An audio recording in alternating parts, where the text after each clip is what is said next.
శుక్లాంబరధరం విష్ణుం శశివర్ణం చతుర్భుజం ప్రసన్నవదనం ధ్యాయేత్ సర్వవిఘ్నోపశాంతయే.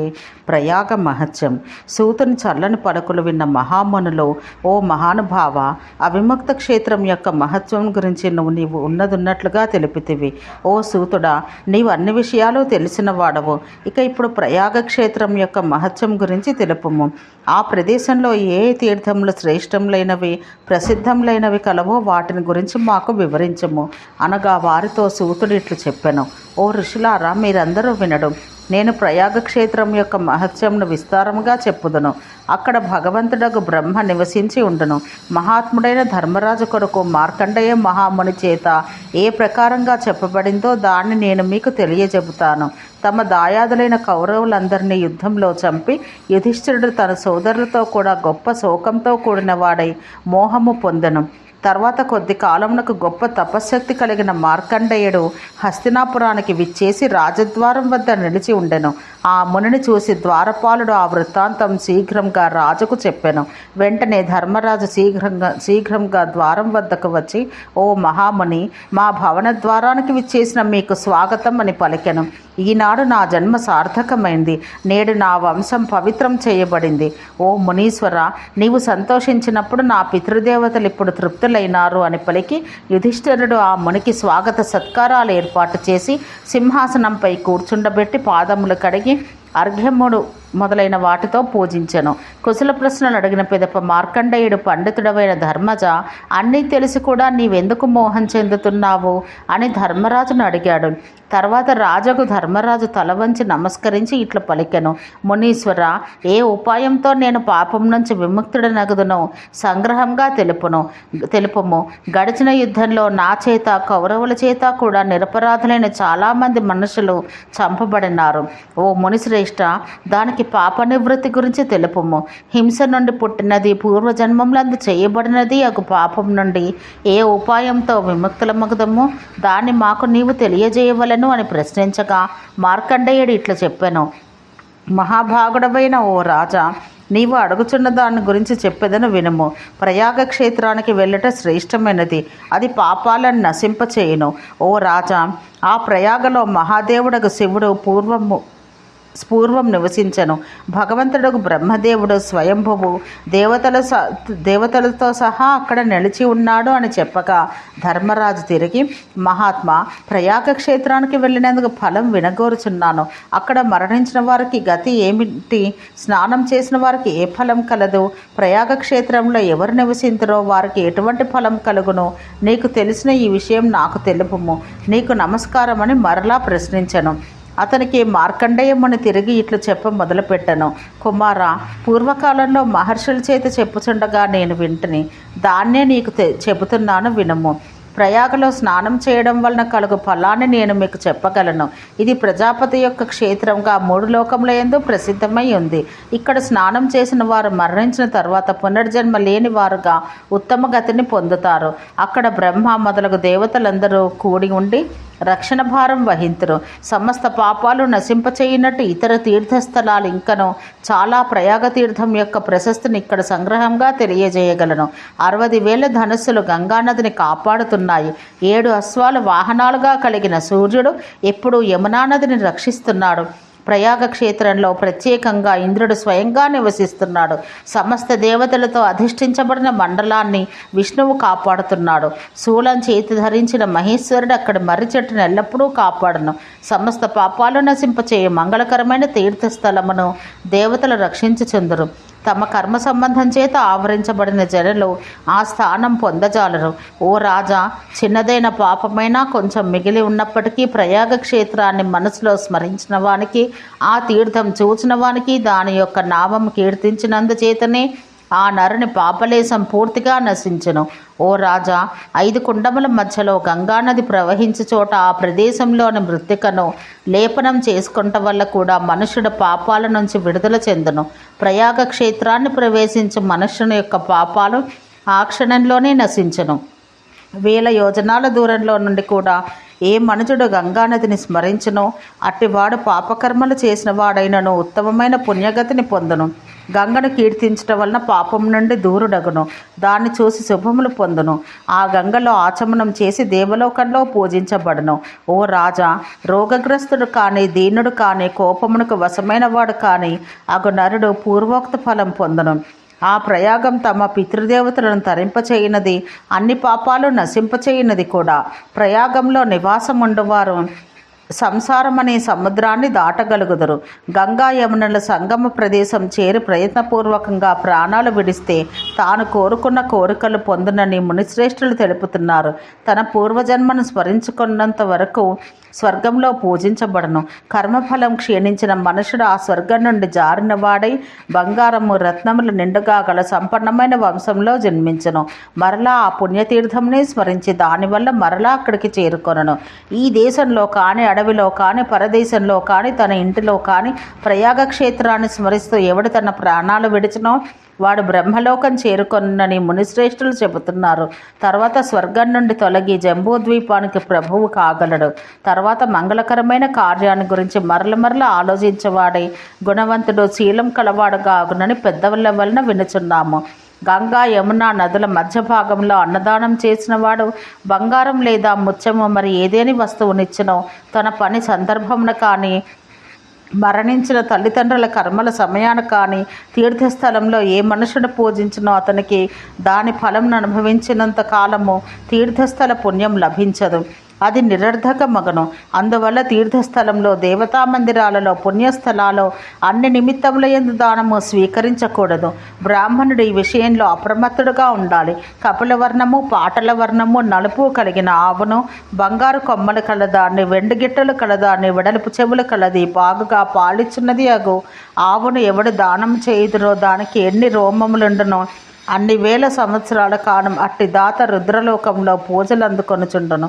ఇంకను మార్కండేయుడు ఇట్లు చెప్పాను, కుమార, తీర్థయాత్రల విధానాన్ని క్రమంను ఋషుల చేత చెప్పబడిన పద్ధతితో నేను చూచినంత వరకు విన్నంత వరకు నీకు చెప్పపోవచున్నాను. ఏ మనుషుడు ప్రయాగ క్షేత్రమునకు యాత్ర చేయగోరిన వాడై వాహనంగా ఎద్దును ఎక్కిన వాడై ప్రయాణం చేయనో అతని ఆ యాత్ర వ్యర్థమగును. అందువల్ల తీర్థయాత్రకు వాహనం ఉపయోగించకూడదు. గంగా యమున నదుల మధ్య ప్రదేశంలో ఎవడు కన్యాదానం జరుపునో అతడు ఋషిప్రోక్తమైన క్రమంతో తనకున్న వసతులకు శక్తికి తగ్గట్టుగా దాన్ని చేస్తే ఆ పని ద్వారా అతడు భయంకరమైన నరకం చూడబోడు. అట్టివాడు ఉత్తర కురుదేశములను చేరి చిరకాలం అచ్చట సంతోషంతో గడుపును. ప్రయాగ తీర్థం వద్ద వటవృక్షపు మొదల ప్రదేశంలో తన ప్రాణాలు ఎవరు విడిచిపెట్టినో వాడు స్వర్గలోకాలను దాటి శివలోకం పొందగలడు. ఆ లోకంలో బ్రహ్మ మొదలగు దేవతలు దిక్కులు దిక్పాలకులు సన్నిహితులై ఉందరు. ఇంకను ఇంద్రాది లోకపాలకులు పితృదేవతలు సనత్కుమారుడు మొదలుగా గలవారు ఇతరులైన బ్రహ్మర్షులు కూడా అందరూ ఆ లోకమందు నివసించి ఉందరు. నాగజాతికి చెందిన వారు గరుడులు సిద్ధులు కూడా అక్కడ ఎల్లప్పుడూ నివసించరు. భగవంతుడైన శ్రీ విష్ణువు కూడా బ్రహ్మదేవునితో కూడిన వాడై అక్కడ నెలకొని ఉండను.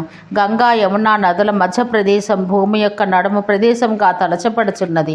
ఓ రాజశ్రేష్ఠుడా, ఈ ప్రయాగ క్షేత్రం 3 లోకముల యందు చాలా ప్రసిద్ధమై ఉన్నది. ఆ గంగా యమునల సంగమ ప్రదేశంలో ప్రశస్తమైన నియమం కలవాడై ఎవడు అభిషేకం చేయవాడు రాజసూయ అశ్వమేధ యాగంలో చేసిన దానితో సమానమైన ఫలం పొందును. నాయన, తల్లి మాటల వల్ల కానీ జనుల యొక్క మాటల వల్ల కానీ ప్రయాగ తీర్థయాత్రను గురించిన నీ అభిప్రాయం మార్చుకొని చాలించవద్దు. ఓ కురుకుమార, 60,000 తీర్థములు ఇతరములైన 60 కోట్ల పుణ్యస్థలాలు వాటన్నింటి యొక్క సన్నిధి ఈ ప్రయాగయందే ఉండను. యోగ సాధన చేయువానికి సన్యాసం స్వీకరించిన బుద్ధిమంతునికి ఎటువంటి పుణ్యగతి కలుగునో గంగా యమున సంగమం వద్ద ప్రాణములు విడిచిన వానికి కూడా అట్టి పుణ్యలోకం లభించును. ఓ ధర్మరాజా, తమ జీవన కాలంలో ప్రయాగ క్షేత్రం చేరని వారు 3 లోకముల యందు వంచబడిన వారు. వారి లోకంలో జీవించి ఉన్నవారుగా పరిగణించబడరు. ప్రయాగ అను పేరుగల మిక్కిలి శ్రేష్టమైన స్థానాన్ని పుణ్యతీర్థాన్ని చూసి మనుషుడు రాహువు చేత విడవబడ్డ చంద్రుని వలె అన్ని పాపాల నుండి విడవబడుచున్నాడు. యమునా నది దక్షిణ తీరంలో కంబల అశ్వతరులను నాగదేవతలున్నారు. అక్కడ స్నానం చేసి ఆ నీటిని తాగిన మనుషుడు అన్ని పాపాల చేత విముక్తుడగును. అక్కడికి వెళ్ళి మహాదేవుని సన్నిధిలో స్నానం చేస్తే తన వంశంలోని పూర్వులు 10 తరముల వారిని తర్వాతి 10 తరాల వారందరినీ తరింపచేయును. ఆ క్షేత్రంలో అభిషేకం జరిగిన నరుడు అశ్వమేధం చేసిన ఫలం పొందును. సమస్త ప్రాణుల ప్రళయం కలుగు వరకు స్వర్గలోకమును పొందును. గంగ యొక్క తూర్పు భాగాన స్నానం చేసిన వాడు ముల్లోకముల యందు ప్రశస్తి పొందును. ఆ ప్రదేశంలో అపటము, ప్రతిష్టానము, సర్వసాముద్రము అను 3 తీర్థములు కలవు. బ్రహ్మచర్యంను అవలంబించి కోపం జయించిన వాడై ఆ ప్రదేశంలో 3 రాత్రులు నివసించిన ఎడల అట్టివాడు అన్ని పాపములు తొలగిన ఆత్మ కలవాడై అశ్వమేధ యాగం చేసిన ఫలం పొందును. ప్రతిష్టాన క్షేత్రమున ఉత్తరమున గంగానదికి ఎడమవైపున 3 లోకముల యందు ప్రసిద్ధమైన హంస ప్రపతనం అను పేరుగల తీర్థస్థానం కలదు. ఆ స్థలంలో స్మరణ మాత్రం చేతనే అశ్వమేధ యాగ ఫలం సిద్ధించును. సూర్యచంద్రులు ఉన్నంత వరకు స్వర్గలోక నివాసం కూడా స్మరించిన పురుషునకు లభించును. విశాలమై మనోహరమైన హంస వలె తెల్లనైన ఊర్వశి నామకమైన ఇసుక తిండ మీద ఎవడు తన ప్రాణం విడిచునో అట్టి పురుషుడు 60,600 సంవత్సరాల కాలం తన పితృదేవతలతో కూడి స్వర్గలోకంలో నివసించి ఉండను. అందమైన సంధ్యావటమున ప్రదేశంలో బ్రహ్మచారిగా ఏకాగ్రచిత్తుడై శుచిగా ధ్యానించిన మనుషుడు బ్రహ్మలోకాన్ని పొందును. 1,000,000 తీర్థమును చేరుకొని తన ప్రాణం విడిచినప్పుడు అతడు 1,000 కోట్ల సంవత్సరాల కాలం వరకు స్వర్గలోకంలో పూజించబడను.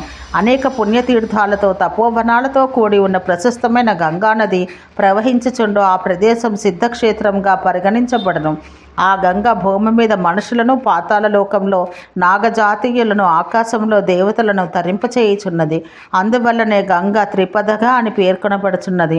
ఎంతకాలం మనుషుని ఆస్తులు గంగానదిలో నిలిచి ఉండునో అన్ని వేల సంవత్సరాల కాలం ఆ పురుషుడు స్వర్గలోకంలో సుఖించును. తీర్థంలో శ్రేష్టమైనది, నదుల్లో ఉత్తమమైనది, గొప్ప పాపములు చేసిన వారైన సమస్త ప్రాణులకు మోక్షంనిచ్చినది ఆ గంగానది. గంగ అన్ని చోట్ల సులభంగా లభించును. గంగాద్వారం, ప్రయాగ, గంగాసాగర సంగమం అను 3 చోట్ల మాత్రం లభించుట కష్టసాధ్యం. పాపం చేత పీడించబడి మనస్సులు గల అందరు ప్రాణులకు ఉత్తమలోక ప్రాప్తిని గురించి వెతుకు వారికి గంగానదితో సమానమైన మరి ఒక ప్రాప్యం లేదు.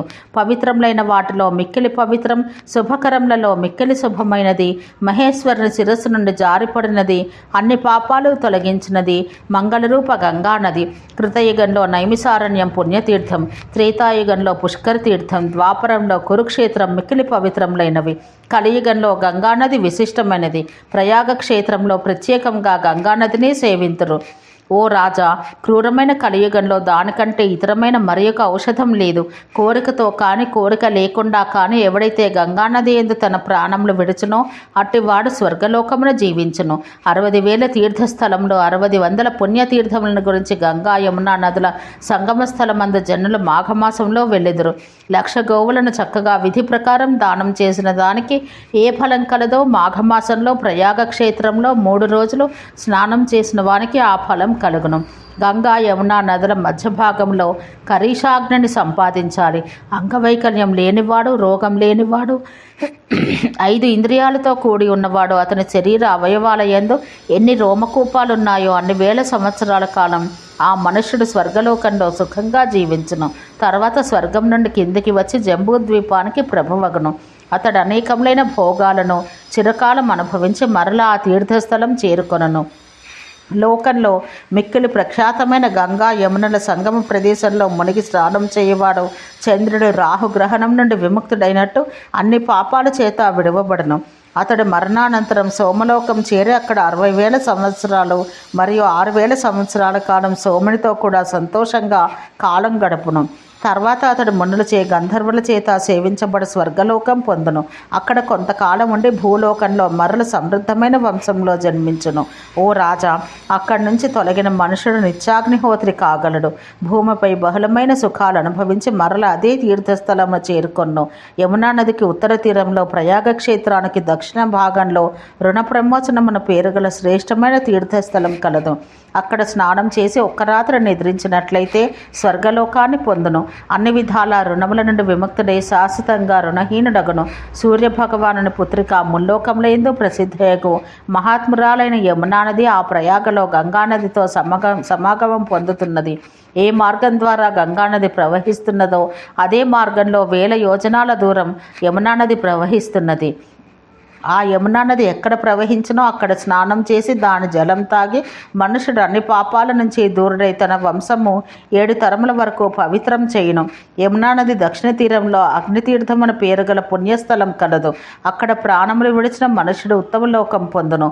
యమునకు పడమటి దిశలో నరక నివారకమైన ధర్మరాజ తీర్థం కలదు. అక్కడ స్నానం చేసిన స్వర్గం పొందుదురు. మరణించిన వారికి పునర్జన్మ లేదు.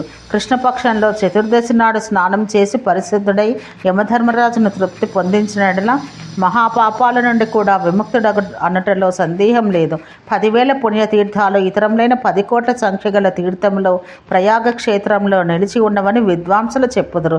3.5 కోట్ల తీర్థస్థానములు ఇక్కడ కలవని వాయుదేవుడు చెప్పాను. స్వర్గం నందు, భూమి మీద, ఆకాశంలో కూడా అంతటను జాహ్నవి గంగ వ్యాపించి ఉన్నది. ఎక్కడ పవిత్రమైన గంగానది ప్రవహిస్తున్నదో ఆ ప్రదేశం తపోవనం వంటిది. గంగానది యొక్క తీరం ఆశ్రయించి ఉన్న స్థలాన్ని సిద్ధక్షేత్రంగా తెలియవలెను. మహేశ్వరుడు విష్ణుమూర్తితో కూడా కలిసి నివసించే ప్రదేశం తీర్థస్థలం, అది తపోవనమని తెలియవలెను. మహర్షులకు సంబంధించిన ఈ క్షేత్ర రహస్యం అన్ని పాపాల నుంచి విముక్తులను చేయును. ఇక్కడ బ్రాహ్మణుడు వేదాధ్యయనం చేసి నిర్మలత్వం పొందగలడు. ఓ యుధిష్ఠిరా, ఈ తీర్థంలందు స్నానం చేయము అని పరమ పూజ్యుడైన ఆ మార్కండేయ మహాముని ఈ విధంగా పలికి భూమి మీద ఉన్నటువంటి మరికొన్ని తీర్థ విశేషాలను గురించి చెప్పెను. భూమి, సముద్రం మొదలగు వాని ఉనికి, గ్రహముల, నక్షత్రముల యొక్క స్థితిని గురించి తనకు తెలుపవలసిందిగా ధర్మరాజు అడగగా ఆ విషయం సంపూర్ణంగా చెప్పి మార్కండేయముని వెడలిపోయెను అని సూతుడు, ఎవడు ఈ ప్రయాగ తీర్థ మహత్యమును ప్రాతకాలం లేచి చదువునో లేదా వినునో వాడు అన్ని పాపాల నుంచి విముక్తుడై రుద్రలోకం పొందును అని ప్రయాగ మహత్యమును మహర్షులకు సంపూర్తిగా వివరించెను.